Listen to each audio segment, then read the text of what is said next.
தேர்தல் வாக்குறுதி கொடுத்துவிட்டு ஒளிந்து ஓடமாட்டோம் என்று பல்லடத்தில் பரப்புரை செய்த பாஜக மாநில தலைவர் அண்ணாமலை விமர்சித்து பேசினார். திருப்பூர் மாவட்டம் பல்லடம் சட்டமன்ற தொகுதிக்குட்பட்ட கோவை நாடாளுமன்ற தொகுதியில் பாஜக மாநில தலைவர் அண்ணாமலை பிரச்சாரத்தில் ஈடுபட்டார். அப்போது அக்ரகாரப்புதூரில் பேசிய அண்ணாமலை, சோமனூரில் ஜவுளி சந்தை அமைப்பதாக தேர்தல் வாக்குறுதிகள் கொடுத்துள்ளோம். அப்போதுதான் அழிந்து கிடக்கும் விசைத்தறி ஜவுளி உற்பத்தி தொழில் மேம்படும் என்றும் தெரிவித்தார். மேலும் பிரதமர் மோடிக்கு பிறகு எந்த தலைவர் இவ்வாறு கிடைப்பார்கள் என்று யாருக்கும் தெரியாது. அதனால் அவர் இருக்கும் போதை பயன்படுத்திக் கொள்ள வேண்டும் என்று கூறினார். பின்னர் கோவையில் இந்த அண்ணாமலையும் பிரதமராக மோடியும் வர பொதுமக்கள் வாய்ப்பளிக்க வேண்டும் என்று கேட்டுக் கொண்டார். அதற்கான நேரம் மோடி அவர்கள் இருக்கும்பொழுது மட்டும்தான் அந்த மாற்றம் சத்தியம், மாற்றம் நிச்சயம். மோடி அவருடைய அரசியல் காலத்திற்கு பிறகு எனக்கே தெரியல அடுத்து எந்த தலைவர் வரப்போறாரு, யாரும் செய்ய போறாரு. ஆனால் மோடி அவர்கள் இருக்கும் பொழுது முழுமையாக பயன்படுத்த வேண்டியது காலத்தினுடைய கட்டாயம். மேலே மோடி அவர்கள் இருக்கட்டும், இங்கே கோயம்புத்தூர் உங்கள் அன்பு தம்பி அண்ணாமலை இருக்கட்டும், இருவரும் சேர்ந்து ஒரு மிகப்பெரிய மாற்றத்தை கோயம்புத்தூர் சொல்லிட்டோம். இங்கு வந்திருக்கிற எல்லா நண்பர்களுக்கு மறுபடியும் நன்றி தெரிவித்து உழவர் உழைப்பாளர் கட்சியினுடைய அன்பு தலைவர் நம்ம எல்லாம் வழிநடத்தக்கூடிய சொல்லியர் உழவன் செல்லமுத்தையா நம்மோடு இருக்கின்றார். நன்றி தெரிவித்துக் கொள்கின்றேன். தமிழகத்தில் தொடங்கும் அரசு மற்றும் தனியார் நிறுவனங்களுக்கு தமிழர்களுக்கு மட்டுமே வேலை என பிரதமரால் அறிவிக்க முடியுமா என வேலூர் தொகுதி சுயேட்சை வேட்பாளர் மன்சூர் அலிகான் கேள்வி எழுப்பியுள்ளார். வேலூர் மாவட்டம் கேவிக்குப்பம் பேருந்து நிலையம் அருகே வேலூர் நாடாளுமன்ற தொகுதியில் சுயேட்சை வேட்பாளராக பலாப்பழம் சின்னத்தில் போட்டியிடும் இந்திய ஜனநாயக புலிகள் கட்சியின் தலைவரும் நடிகருமான மன்சூர் அலிகான் பொதுமக்களிடையே பல்வேறு பகுதிகளில் வாக்குகளை சேகரித்தார்.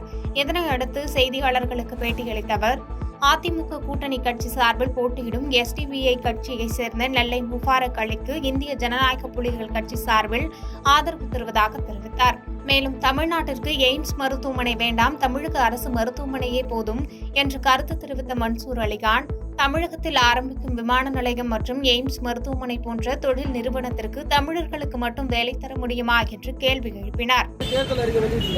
ஒரே நாடு ஒரே தேர்தல் கண்டிப்பாக கொண்டு வரணும். ஆமா, ஒரே நாடு சட்டமாக ஒரே நாடு ஒரே தேர்தலா?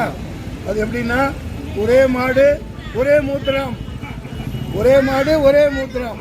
அந்த மூத்திரத்தை குடிச்சுக்கிட்டே இருக்கணும். அதுதான் உங்க பானம் ஆயிடும். இனிமேல் நம்ம எய்ம்ஸ் மருத்துவமனையே வேணாம், இருக்கிற தமிழ்நாட்டு மருத்துவமனையே போதும். ஏன்னா இவன் குடின்னு குடிக்க வச்சு உடம்பெல்லாம் கெடுக்க வைப்பான். மருத்துவமனைன்னு போட்டு மத்திய அரசு எல்லாத்தையும் எடுத்துக்கும். அது கொடுக்காம இருக்கிறது தான் பெஸ்ட்டு. நான் சொல்கிறேன், எய்ம்ஸ் மருத்துவமனை வேணாம். அப்புறம் ஃபுல்லாக அவன் ஆக்கிரமிச்சுக்குவான்.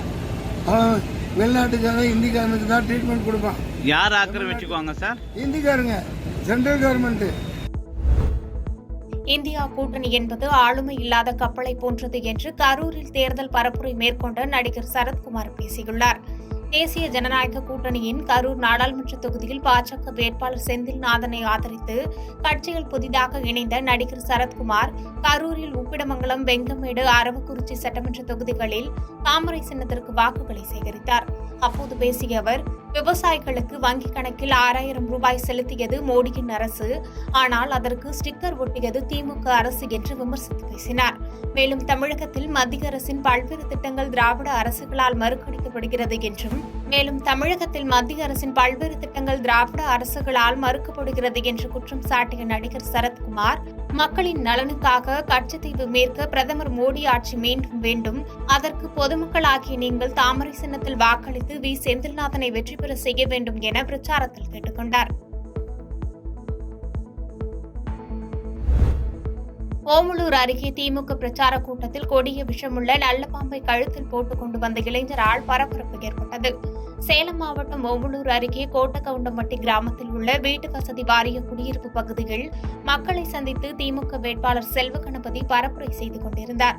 அப்போது இளைஞர் ஒருவர் வயல்வெளியில் சுற்றித் திரிந்த கொடிய விஷமுள்ள நல்ல பாம்பு ஒன்றை பிடித்து கழுத்தில் துண்டை போன்று சுற்றி கொண்டு கூட்டத்தில் சுற்றி வலம் வந்ததால் பரபரப்பு ஏற்பட்டது. இதனால் கூட்டத்தில் கலந்து கொள்ள வந்த மக்கள் பாம்பு கண்டு அச்சமடைந்தனர். இதனைத் தொடர்ந்து அங்கு காவலுக்கு இருந்த போலீசார் அந்த வாலிபரை அங்கிருந்து அப்புறப்படுத்தினர்.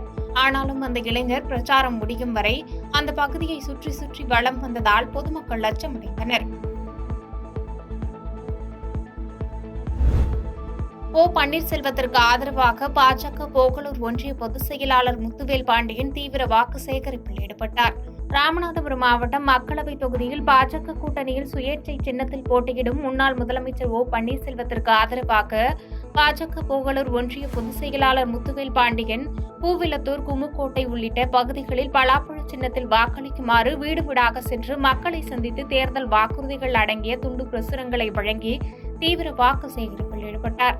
அப்போது பெண்கள் வழிநெடுகிலும் மாலை அணிவித்து மஞ்சள் திலகமிட்டு ஆரத்தி எடுத்து தங்களது ஆதரவை தெரிவித்தனர்.